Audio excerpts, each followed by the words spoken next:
everybody. Thanks so much for joining me for another episode here at Java with Jen. I have a sweet, special, beautiful, wonderful guest with me, Hannah Conway, who is, it feels like when we talk, like we're besties from childhood because I don't know, I just connect with her. And so she has actually been on the show before and we had a really great time. And during that episode, we talked a little bit and I was like, girl, we got to open that can of worms in another episode. And we talked a little bit about what the Bible says about women and specifically the phrase Ezer Kenegdo, right? Did I say Connecto. Kenegdo? Whatever, So I close. can't say. So close. So close.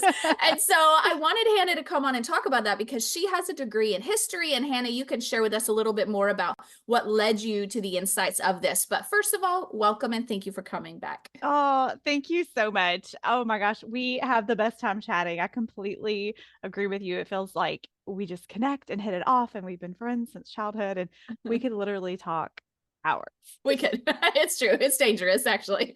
It is So so dangerous. It is so dangerous. Okay, so so in our last episode, we talked about how Hannah is actually plays a really beautiful role in a very unsuspecting denomination, training women how to be leaders and do ministry. And in her denomination, historically, it hasn't been that open to women in those roles. And so the irony of it, I just love. And so you'll have to check out Hannah's other episode, and I'll try to track it down while you're talking so I can give everyone the number of it. But it wasn't too long ago, just a few weeks ago.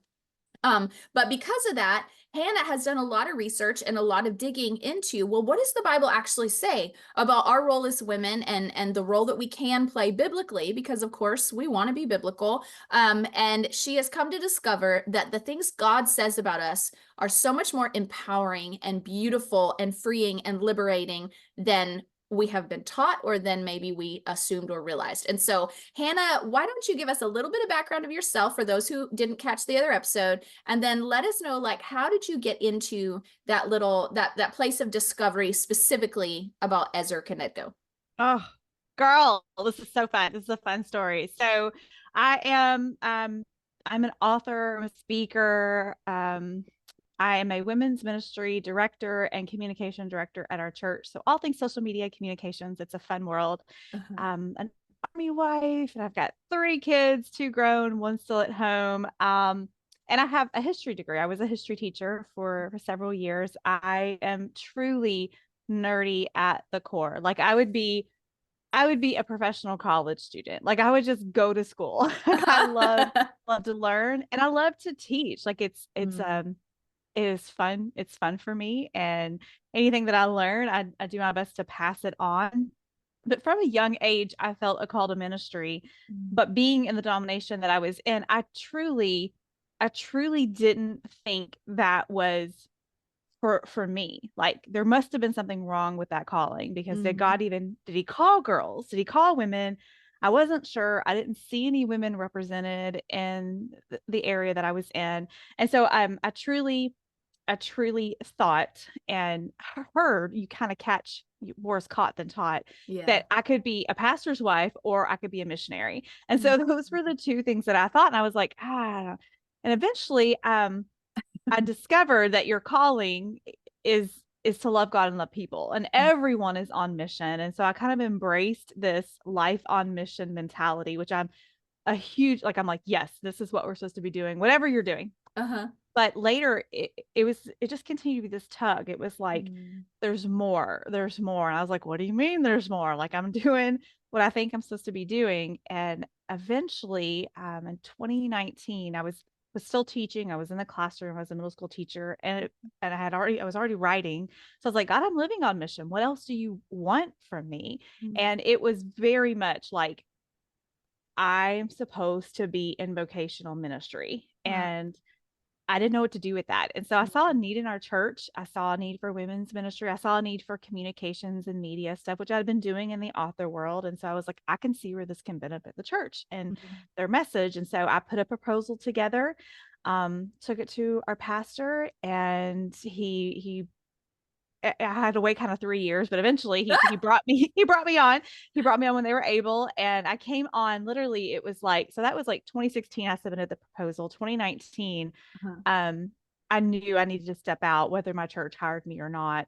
And by the end of that May of 2019, I stepped out of the classroom and just went out on faith, was hired in August, um, part-time, and then 2020 hit. And so it was like, I'm so glad that God brought me on in time to help with communications and media and stuff like that Mhm. with all that. But yeah, that's what it looked like. But as I came on staff, I work with 8 pastors, 8 male pastors, and working with the guys, it was just, they are wonderful and I love them and they've been nothing but my biggest champions. Aw. But it's peculiar to be the only woman. And so I didn't quite know where I fit. I didn't know any other women in ministry. And so I just started asking questions like, God, what do you say about us as women? What do you say about us as like women in ministry? Like what Mhm. in the world? And Yeah. I just started digging. And I had taught history. I knew about the early church history, but what I noticed was like where are the women? Like what's Yeah. going on? And after digging, they're there. There's Wow. like hundreds of years of history of Mm. women in ministry, and they've been lost to time essentially. So Mhm. anyway, digging in and learning about their stories, I just felt a connection, Mm. and seeing how Jesus interacted with women in in the Bible is beautiful. And so in our culture, we read over these stories like the woman at the well and Mary and Mm. Martha, and even his own mama, the way he interacted with her was so precious. We read over them in our culture and don't really pause, but they're super significant to the Mhm. Hebrew people, the original audience listening. They would have been like, what? What is Jesus doing? And Mm. so learning that, like learning about the Jewish culture in the first century, the world that Jesus was born into really rocked my world. And there were a couple of studies that the questions that I asked God, like were, what do you say about us women in ministry? And he just gave me resources that Mhm. helped. He just led me to these resources that helped me. And one of them was a study by Christy McClellan, who I'm telling you, I'm her biggest fan. I love her. She's a professor, she's a biblical culturalist.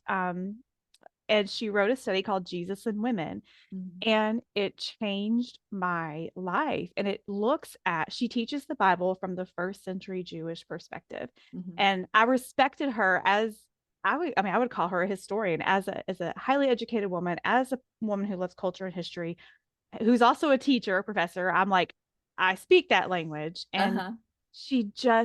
it blew my mind. And so then I start reading. I showed you before we hit record, I have all these Uh-huh. books. I'm like, if Uh-huh. anyone wants to know more, here are these books. Uh-huh. And I couldn't stop reading and studying. And what I found was this freed me in a way. Like I was 37 years old before I knew what God really said about me. Wow. And like I knew some things, like I knew my identity in Christ, but like as a woman, what did he say as a woman in Mm. ministry, as a woman who he made in his image and called and commissioned? And once I learned it, I was like, oh man. It just set me on fire. And so Uh-huh. anytime I have the opportunity to speak to women, teach women, any of the leadership training that I do, I'm always like, first and foremost, let's talk about who God is and his definition of himself, because you need to know who he is. And knowing who he is, he will help you know who you are. And Mm. then we need to talk about the first 2 words that God calls you, and that is helper suitable, Ezer Kenegdo, because it means so, like it's insane. So that is how that journey started. And Okay. I'm just I'm pumped. Okay, so well, we're gonna get into All what right. are some of those things that he says. Yes. But first of all, you mentioned earlier before we hit record that one question you get is how come we're just now learning this? And you Mm, made some really valuable points yeah. when you were describing that, and I feel like it lays a good foundation for women hearing what you're sharing. Yeah, yeah. So I do. And these questions come from men and women. Like, Mm. why is this information new? Why are we just now learning this? And I'm like, okay, I hear you. I can understand why you might be skeptical of, I've never heard this. But the Yeah. truth is, every translation, every version of the Bible is a translation, Mhm. and the people who were interpreting it were, because many of them were obviously gone, they were doing their best to use the words that they had to express the meaning of these words in another language. And so things get lost in translation. And they'll say, well, the Bible says this. This is, and I'll be like, absolutely, the Bible says this, but what it says and what it means might be different because of culture, because of expressions. And one of the examples that I gave you was if I said I killed 2 birds with 1 stone, and I wrote that down, and someone finds it 1,000 years from now, and they read that, like, if we don't know the culture behind that, the expression behind it, right? It's an idiom. It doesn't mean that I actually killed 2 birds with 1 stone. Right. And so that's, they'll think you're a mighty warrior, that's right. not witty or something. Yeah. That's right. That's right. And so we see that if we don't understand the Jewish idioms and the culture, we miss out on that. And so the Hebrew language, the way I was taught and explained is it works like a suitcase, that one word can mean many things. And you have to look at the context, and you look at the culture and what's happening to get a really good understanding of what that is. So, and then another thing I would say is, so for the first time that I'm aware of in history, is women have more time to study these topics, to study these issues. And for centuries, I would even say millennia, women weren't afforded an education for the most part. They just weren't. If they were, it was limited. And so what they were taught was, well, this is what it says, this is what it must mean, and then you move on. And even before we hit record, I was like, I'm not trying to be sexist or point any malicious intent out, but not a lot of scholarly effort has been focused on the subject of women, of what God says about women. It's been like, oh, this is what it says, move on. But what does it mean, right? And so as a woman, and the men who were studying this, honestly, there was probably no malicious intent. It was just like, it doesn't have to do with me, and they move on, right? And so now, for the first time, women are like, well, I want to see what it says. And they're taking the time to look and read and compare it to other documents of the time and what was happening culturally, and different archaeological things that have been found that have brought light to some of the verses that truly confuse us. And that's what's happening. So none of this is new. It's always been there. It's just like it's been uncovered, like an archaeological dig. No, you're right. We have and a better understanding. No, you're right. We do. And because you'd mentioned how we have so many more educated women who can take the initiative to do the researching and because like my husband, for example, if I watch a guy movie, it just does not hit me like watching a chick flick will, right? And vice versa. And it's like I will draw out different things from that chick flick than he will draw out, because we're looking at it through different lenses, and it hits different, right? And so it's the same thing. I had a friend years ago who was from another culture, and when we would conversate, I didn't realize how many idioms I would use in communication until he would be like, what does that mean? Or he would I didn't know he was spending a lot of time on Google in our conversations because he was trying to figure out what I was talking about, because English was not his first language. But then sometimes he would communicate with me and use like an idiom or just a phrase from his culture, and it would be offensive. And I would be like, wait a second, I don't think he means it offensively. What do you mean by that? And so I would have to dig in and say, and he was from the East too. And so I would have to be like, okay, what does that phrase mean in your culture? Because this is what it means in my culture. And he would be like, oh no, that's not what I'm saying. And so I feel like that's such a literal picture of the Bible and understanding the culture, the language, the phraseology. Like one of the comments that Paul makes in the New Testament, the punctuation didn't translate, but the punctuation indicated sarcasm when he was talking about women. And it created, like, we interpreted it totally backwards simply because that punctuation didn't translate.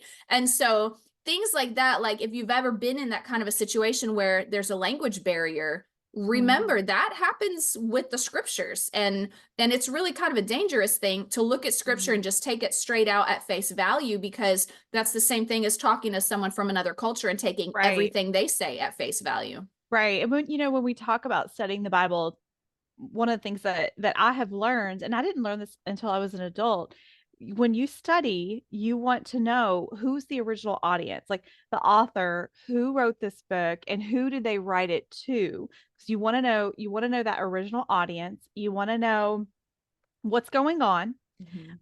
Take a look around the culture, and I like to grab, like, again, I'm a geek nerd to the core. I like to look at historically what's going on around there. Uh-huh.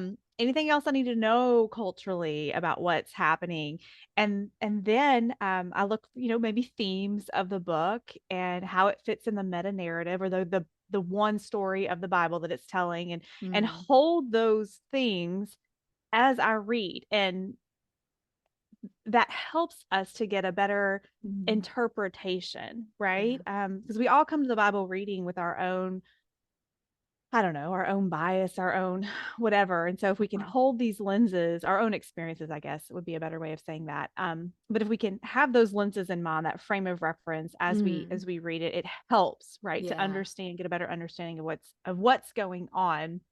And it's just it's beautiful. It is beautiful. Okay, so speaking of beautiful, it was beautiful when God made women, and that is where the word ezer kenegdo comes in.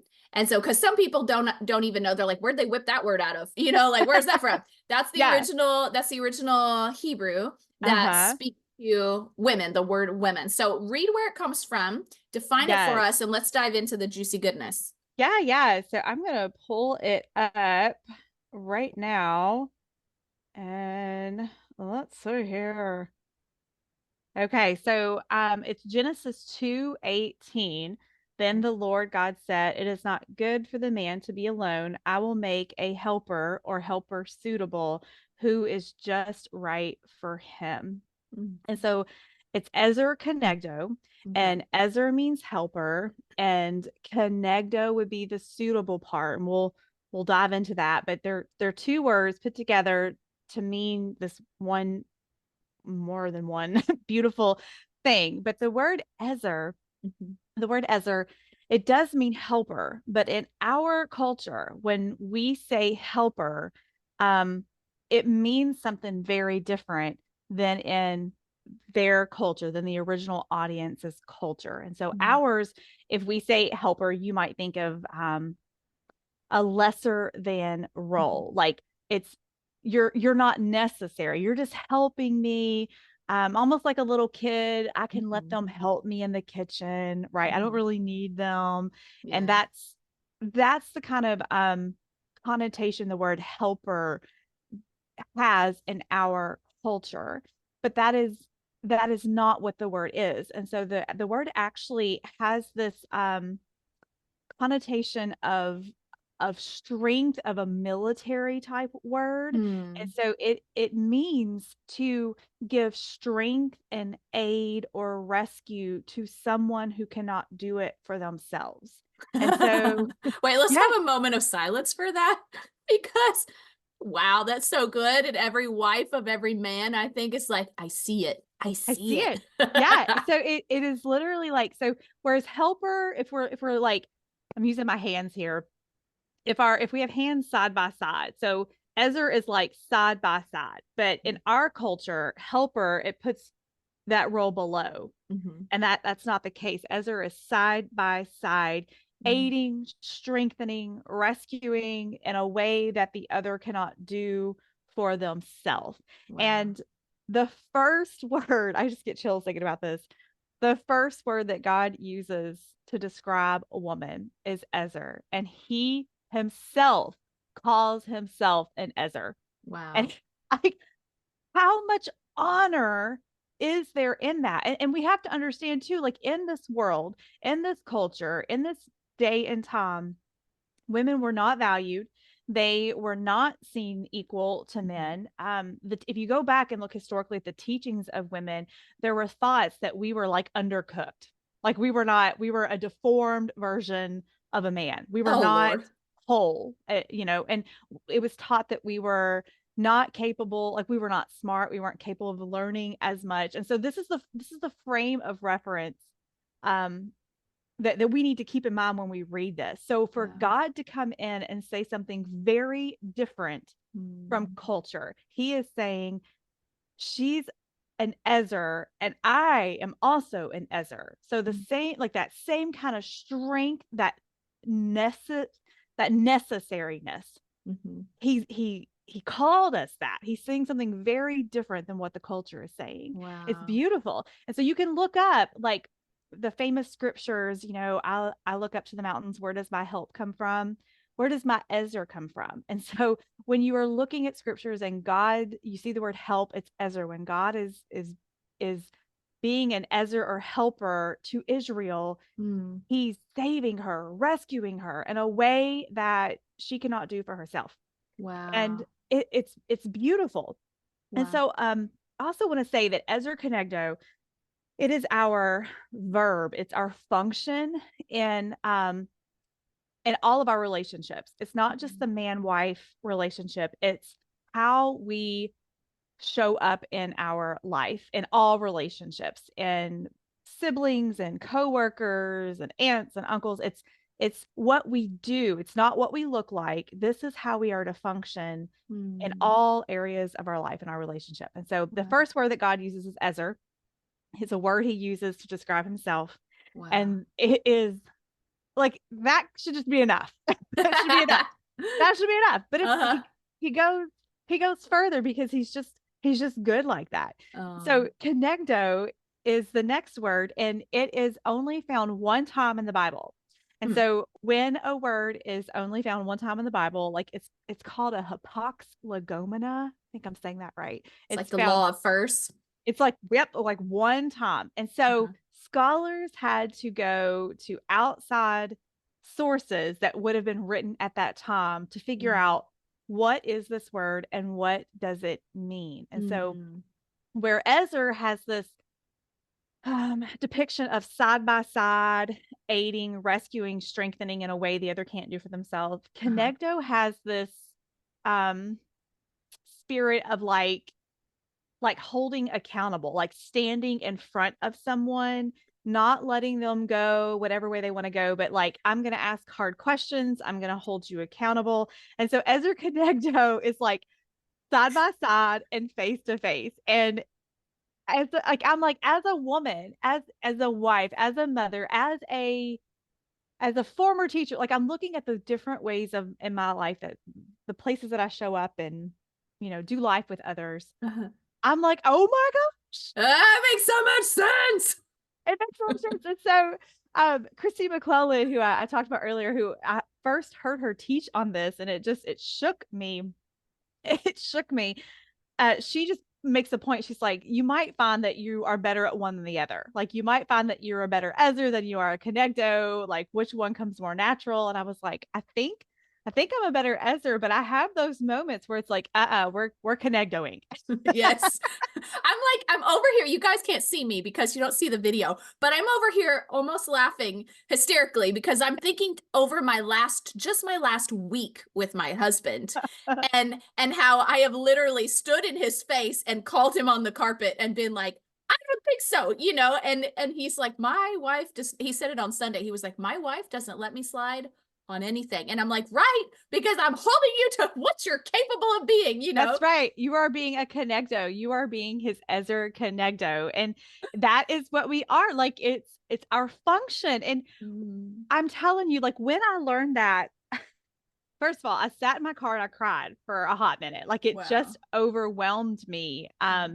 So I've been asking God, like, right? Like I've been asking God, okay, are you sure you called me in a ministry? I'm a Yeah. woman. Did you know that? Like, are you sure? I don't know if I'm allowed to do that. Like, are you sure? And then what do you say about us? Like, help me learn what you say and Mm. where you want me to go. And he answered it in just this way that overwhelmed me. Wow. And it was so good. And I mean, I was 37 when I learned this, and I will never forget it. And then the women who who I've been able to help teach this to, they have come to me with tears. They have come, and they're like, we never knew. Why are we just now knowing this? Like, why am I just now hearing this? One of them was 65, and she was like, Hannah, I am 65 years old, and I'm just now hearing this, and it broke my heart. Like it broke my heart. And I remember not long after learning it set a fire underneath me. I'm sure everyone was tired of hearing me talk about it. I was like, I don't think you understand. Like, I don't think you understand what a big deal this is. But I was hanging out. We had a staff meeting, and I was talking with some of the pastors, that I work with, and I was telling them about this. And I was like, do you all know this? And several of them were like, yeah. And I was like, why didn't you teach us this? Why? Like, why have you not said anything? And truly, like, there was no, I love these men. There was no malicious intent. It was like, it just didn't resonate. It didn't resonate for them. It didn't. They were just like, it did not occur to them. Yeah. And I was like, okay. I was like, all right. I have a job to do. I do. And seriously, everywhere I go, I'm like, legit, we're going to talk about who God is, because you got to know who that first and what he says about himself, so you can know whose you are, who you belong to, and then what he says about you. We're going to start as women with Ezra Kenegdo, the first two words, and we're going to start there. Okay, so in my brain, I'm thinking back through my life, moments, especially with my husband. Okay, for one, I like that the Kenegdo thing is there, because I always wondered why, when I would meet all these couples and these men would say, I love my wife, she's made me a better man. They always say it. And I'm like, hold on, why do so many men say that? And why don't you hear women say it? Why don't you hear women say, he's made me a better woman? And maybe they do sometimes, but I far more hear it from a man than I do from a woman. And I'm like, okay, why is that a thing? And how exactly is it that she's making you a better man? Because from what I see, a lot of women are like, I don't think so, buddy. Like, we don't let him slide, right? And so I was thinking back through my marriage, and there was years of my marriage that I think I was supposed to be operating as a Kenegdo, calling my husband into better. But I thought I had a twisted idea of what submission looked like. Yeah. And I tolerated what I should have been confronting, because I thought I was being submissive. I had a wrong understanding of my role as a woman, and I had in relationship to my husband. And so I took this unhealthy submission that looked like no boundaries. It looked like I was afraid to speak strongly to my husband because I thought I'm not being submitted. I thought I was supposed to just turn the other cheek and do nothing. The Lord will fight for you. And I was abandoning my Kenegdo role. That's because right. when I started walking in boundaries and speaking up and Kenegdo and not letting him slide on stuff, his character started changing, and he started rising to the challenge and becoming the man that I knew was inside of him, but wasn't being demonstrated to that point. Yeah. And you can see that, like, these work, because again, every interpretation is a translation, and our understanding of a word now is going to be something very different. Not always, but it will be different than what it originally meant, right? And so when we do say submit, that there's Paul is not talking about the way that we think, where it is just like being a doormat, no boundaries. That is not, and actually it's mutual submission. It's, we submit to one another.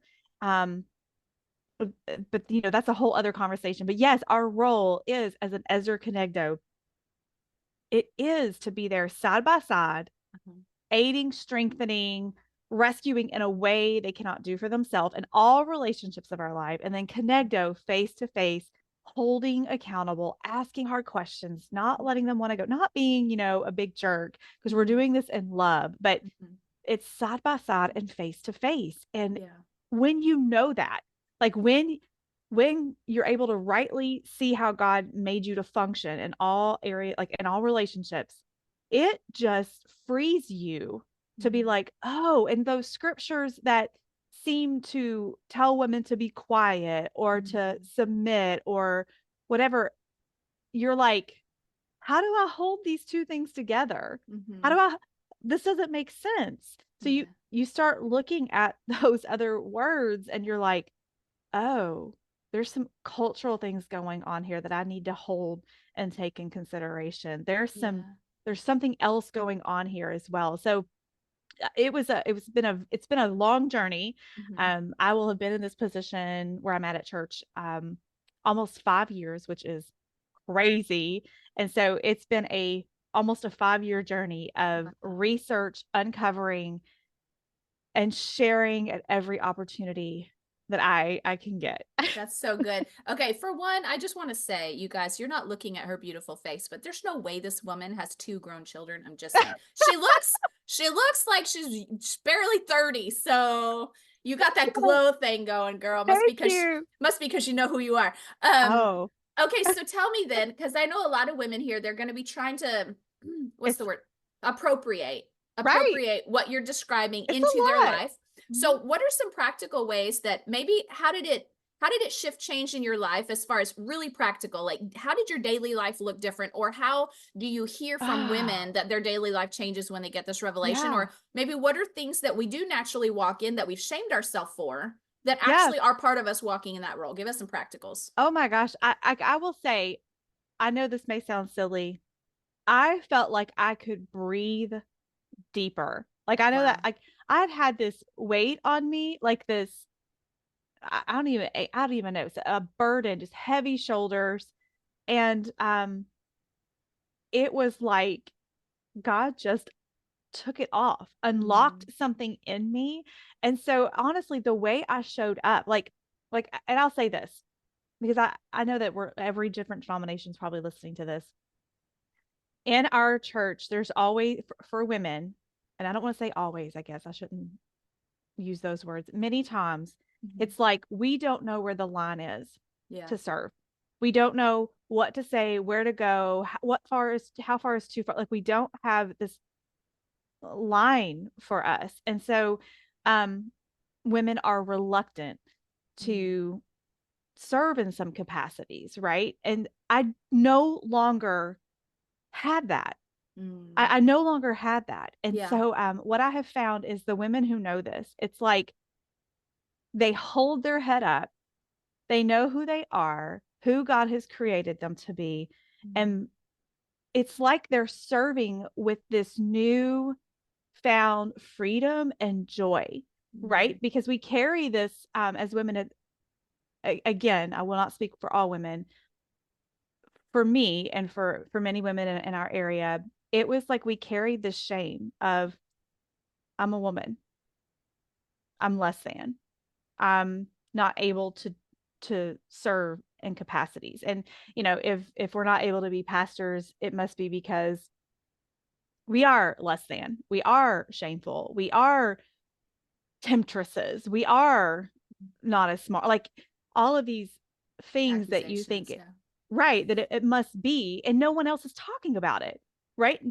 No one's having this conversation and telling us what God actually really says. And so we just more is caught than is taught, or we just assume, and we live carrying the shame of like, I must not be able, I must not be capable, I must be less than. And the truth is that's not true. So I would say just practically, like it just gives you the freedom to walk in your faith and in your life and to serve, like to live out your life on mission with this new sense of, I'm supposed to be here. Yeah.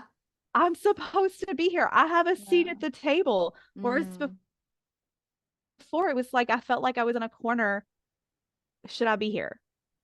And now, no, not that I'm, bulldozing people, but very much like, no, Jesus himself has called and commissioned to me, called and commissioned me and all women who are believers. And we are meant to be here. Yeah. I don't know. I love that you say that, because I, as a pastor's wife, and I say pastor's wife because that rolls off the tongue easier. I'm a female pastor, but in fact, I mentioned it at staff meeting the other day. I was like, in the history of us being married and in ministry, I have felt like I've lived with a leash on me, because I constantly have to navigate the cultural norms that are in Mhm. place. Even if the churches I've been at aren't anti-women in leadership, Right. the room still isn't quite there like it is for Yeah. men, Right. and it's like, just look at your pulpit and take inventory. How many women preach on a Sunday in a given year? Usually Mhm. it's once or twice in a whole Right. year. That's not a very high percentage, and that doesn't exactly send me the message that I belong here, Right. you know? That's right. And again, like for our guys that are listening and to the guys that, I love that are my pastors, that are my friends and coworkers and Mhm. co-laborers, I truly like I don't believe there's any malintent there. Like Right. I know they love me and they support me. They just haven't thought about it. Mhm. And they are thinking about it now, which is fabulous. It is fabulous. Yeah. So I'm just seeing practically living it out. I'm just seeing our ladies walk in. It's like like you're just walking in this new freedom. Mhm. That's the only thing I can say is I have no shame that I'm a woman. Mhm. I am fearfully and wonderfully made. I'm made in the image of God. I am called and commissioned, Mhm. and I'm owning it Mhm. and asking Him to help me walk in that. And so one of the things that I'll tell you what it looked like for me, Uh-huh. I have wanted to go to seminary since I was a teenager, legitimate, like legit. But I was like, I didn't think that I could do that because I was a woman. Yeah. Or if I did that, like, what could I ever do with it? Like, I don't know. Or what would people think about me? Was I Mhm. trying to overthrow a church and, be Yeah. some, yeah. I carry that with me for so long. And Mm. um finally, like I felt, I've been writing and podcasting and speaking, and I want to continue to do it with excellence. And so I Mm. just felt this nudge of, Hannah, it's time. Apply. Mm. And I applied to seminary and got in. Wow, I and, love it. and and even that's crazy. I was like, they're letting me. so so to walk in that, like I would not have been able to do that when I first started in ministry because I still was like, I don't know. I don't Yeah. know. Now I'm like, no, I'm supposed to be here. Here I Yeah. come. Gosh, that makes all the difference. When you're supposed to be in a room, Yeah. you show up differently, and anywhere in our life, if You come prepared. yeah, if you've been like, if you're, especially as women, if we know we're wanted. In fact, I was listening to a podcast about this woman CEO from some big Fortune 500 company, and she gave the stat. She said women are like 90% less likely or something to go after a job, Mhm. and to go after, like, if they don't feel qualified, they have to feel 100% qualified to Right. take the risk to go after it. Whereas men, if they're 50% qualified, they're like, cool, I can figure out the rest, and they just go Yeah. for it. And she said women are so much more likely to charge less than men if they're like speakers at an event or whatever. We Yeah. charge less naturally. We ask for less in the workplace. We don't push for promotions. We don't, because there's a part of us that's like waiting for an invitation. Right. And I don't know why that's natural to our female kind. Maybe it's because we're Yeah. nurturers or something, but So I have a theory. I have a okay. theory. And I don't know. Like again, there's nothing here. This is Hannah's writer brain. This is me. Uh-huh. So I think it's a product of the curse. So like Mm, when the fall happens, the earth is cursed and Adam has his punishment. And uh-huh. then as women, it says our child labor pains will be increased. Uh-huh. And that our desire will be for our husband, but he will rule over us. And Mm, so in and that's another thing too. Like anytime that you see if we're not side by side and a woman is lower, whatever's going on there, that like to me, I'm like, that's a product of the curse. yeah, it That's is. it's not God's original intent. And so part of me thinks that us thinking that we're less than is a product of that curse of not knowing, not remembering, Yeah. not seeing ourselves as side by side, face to face with man. Yeah. Right. Yeah. And so anytime that because I do that too. Like when somebody's like, hey, what is your speaker fee? I'm like, breathe, breathe. Right. Like I want to be like, I'm coming for free. Right. Right. But no, you were right. So that is my theory. And I cannot, sit here and be like, this is the proof. But I'm like, that makes sense. It's a product of the curse. And I'm not Yeah. seeing myself rightly and Yeah. the way that God intended. It's so true. It's so true. Okay. So help me understand then. I had a question. Where did it go? How are some ways, and then we'll wrap, and you can suggest maybe whatever books you want to point people to or anything like that. But maybe give 3 simple ways that women can begin to. Oh wait, no, that's what I was going to say. Sorry, this was very important. Okay, so back in, remember the Marvel movie? I think it was called Endgame, Okay. when essentially it was the big guy and he was like going to destroy the whole world. He had the rings, he Oh had all the yeah, yeah, jewels. Okay. yeah. Yes. And then at the end of the movie, all our superheroes, all the guys like Spider-Man and Iron Man and all those guys, they were like dying.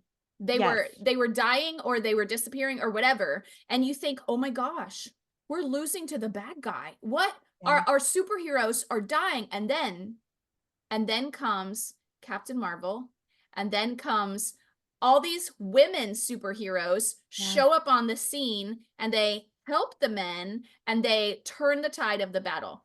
When I watched that scene, my spirit jumped inside of me because I felt like it was so prophetic, not of like this women's liberation movement, No, that's not but it. it's not Mm-mm. it, because if you look back throughout history, and I heard Chris Ballatin say this, that throughout all of history, the most oppressed people group of all time has been women. In every culture, it has been women. And there are few little pockets where maybe like the Greeks or whatever, and maybe even Right. over here in the West, where women have more of a voice. But throughout history, women have been degraded, women have been raped, women have been, Yeah. all these different things that women have been suppressed, and our They've been voices ruled suppressed, over, a product of ruled the over. curse. Hmm. Exactly. And so, but you get this picture that women have never been able to walk out their full potential. But in God's kingdom, there is always redemption. He Yes. always has the last say, and his original Yeah. design always shows up at the end. Yes. Right? He's reversing the curse. Yes, exactly. And so when I saw that scene in the end game, I was like, this is prophetic, because I feel like in history, we're so close to the Lord's return. We can see it Yeah. in everything. And I feel like there is a movement. There's a reason why we're just now discovering these things about women, because God is allowing these truths to be revealed in this time, for this time, for the women that are alive now. There's a reason Yeah. he's revealing it now, you know? Yeah. It And feels so much like he's saying, come on, girls. yeah, Like it's time. it's And your turn. it is literally half the body of believers that it's like they're being woke up and are like, he is moving among women in a way that I'm just like, I'm blown away. I'm blown Yeah. away. Girl. So it's funny that you say the superhero thing because Chrissy McClellan, who I keep referring, and you guys will be like, she is obsessed. I am. I love her. She's just amazing. But when she is teaching on Ezra Kenegdo, she points to Wonder Woman. Like that is the picture of Ezra Kenegdo of strong, strengthening, rescuing, holding accountable. Like Uh-huh. like that's what is going on here, Oh, I love it. and it is. Oh, girl, it's so good. And I want to point out, 'cause I know we're wrapping up, one Uh-huh. more thing, historically speaking, that I like to kind of correct a little bit is the Proverbs 31 woman. So I know we've talked about Ezra Kenegdo, but the Proverbs 31 woman in our denomination, in our evangelical world, I don't know what it's like in everyone else's, but this woman, I used to despise her. Me It's been too. right. Like I'm like, it's been used as like this checklist or Mhm. this, and that is not historically accurate. It Mhm. it was a praise for what women were doing already. And so at that time in history, what women were doing was mostly domestic things. But if you notice, she's also in business, and Mhm. she's got servants helping her. I do want to point that Yeah, out. let's just I'm say like, that. listen, girlfriend. But the men actually would memorize this poem and recite it to their wife on Shabbat, right? Like on Fridays. As a way to praise her and honor her. And so I've heard Mm. it said it's kind of like an ancient you go girl. And so today, if it's like, it's basically like a woman of valor. So if there's anything that you do that is noble or of valor, it's like saying, you go, girl, Mhm. and like, way to go. And so that's what it is. It's just praising you for all the good things that you're doing now. And Mhm. it's not a standard to live up to or live by. Like it's just praising you for what you're doing. That's awesome, right? Yeah, So that's that so was good. something too that was very freeing to be like, oh my goodness. That's so good. I love that. Yes, because I resented her as well for a very long time. And then Know I it. realized I was like, she probably did these things over a lifetime too. So there's some That's grace. right. There's some grace here. I'm like, listen. Listen, Linda. Okay, so Hannah, why don't you tell us how can they connect with you, and what would you say is the I feel like of your four books, maybe Oh yeah. we'll put those links in the show notes so they can get to them Yeah. if they want. But then tell us which one is your favorite to start with. Oh goodness. Okay, so totally connect with me through Instagram. I'm there hanging out most of the time. You can find me at hannah.conway.com, and then you can get my books basically anywhere they're sold. But the research books that I've been doing, so if you would like to further study, I would definitely recommend it's I mean it's big, but you can kind of flip flop through it. It's Jesus Through Middle Eastern Eyes, Hmm. Cultural Studies, um, and the Gospel. And it's by Kenneth Bailey. I mean, it's a big one. Mm-hmm. So good. So good. So Mm. you get to learn those Jewish idioms, the thing, and it just helps you just understand more. And you're like, Mm. oh my God, it's so crazy and good. And then next, I would highly recommend The Blue Parakeet by Scott McKnight, Okay. and rethinking how you read the Bible. Fantastic. And there's a whole section on on women, like women in church ministries today. And it Wow. was just very eye-opening. I would highly recommend that. And then there's Worthy, Celebrating the Value of Women Mm. by Elise Fitzpatrick and Eric, not say his name, Schumacher. And then this one is my most recent that is like, what in the world? It's called Nobody's Mother. Just came out recently. It's by Sandra Glan. It's about Artemis of Ephesians. And so there are these like creepy verses that have freaked me out growing up. It was like Paul's talking to Timothy and he's like, a woman will be saved through childbearing. And you're like, what is he talking about? Like, what's going on? And Right. I've heard some people are like, we don't really know, or I've heard some crazy teaching on it. And this woman has done extensive research on the culture of what's going on. And Artemis is this god that we thought was the god of like fertility and maybe motherhood, and we were wrong. We were Oh, wrong. And wow. it is just girl. So like I won't even give it away, but these books to get you started, so good. Okay. I'll have to Well, send you. what was the book that was by your favorite chick that you kept quoting? Oh yes, that too. Which do I have any of her books over here with me? Christy McClellan, her study, Jesus and Women. I would start there. And then she has an on class that you can purchase called Ezer Connecto.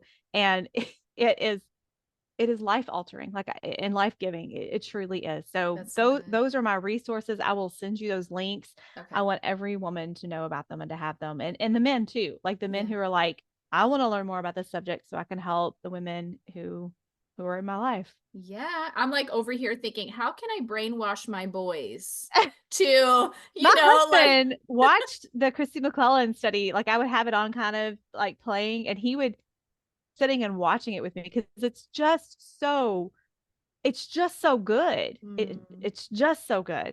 it's so So good. Well, and I've got boys who are going to be looking for wives. I've got yeah. one dating and one almost dating, and so I'm Mhm. like, oh, y'all need to know what to be looking for. Yeah. So that's so Yeah. good. Okay, you should also reach out to that chick that's your favorite author, and you should see about being an affiliate for her because I know you're going to be promoting her stuff everywhere, so you should just do that. You're right. I should do that. I'm so excited. I was supposed to go to Israel with her in March to study for 2 weeks. And with everything happening in Israel, they pushed it back to 2025. And so I was like, Ooh, okay, okay. But I am so here for it. Like, not no kidding. only do I get to go to seminary, but I get to study in Israel. Like, how fun is Wow. that? That's amazing. I love that. Well, Hannah, thank you so much for coming back on. You're such a sweetheart. I know you have a lot to do over there scheduling out your year. And so thank you for taking the time to share with my people. Oh, thank you so much. Absolutely. Well, you guys, thanks for tuning in. And for those of you who enjoyed this, and maybe it probably more than anything just triggered some like sparks of new ideas and new things you may want to dig into, share this with a friend, share this with your husband, share it with your pastor. I don't know. You never know. And so share this out with people that you know. Thank you for tuning in. Go pop by on Instagram at Java with Jen. We can stay connected over there. I like to ask you guys questions and have conversations with y'all over there. And if you're listening on Spotify, in case you didn't realize, when you're listening to an episode, you can actually go into the app and you can leave comments, answer questions. And if I have a poll set up, you can answer a poll. So it's a fun way to interact with my episodes. You can actually leave a voice memo too. And so if you leave a voice memo, I could always pull it into other episodes. And so go check that out in Spotify. But otherwise, you guys, thanks for tuning in. Share this with a friend, and we'll see you guys next week.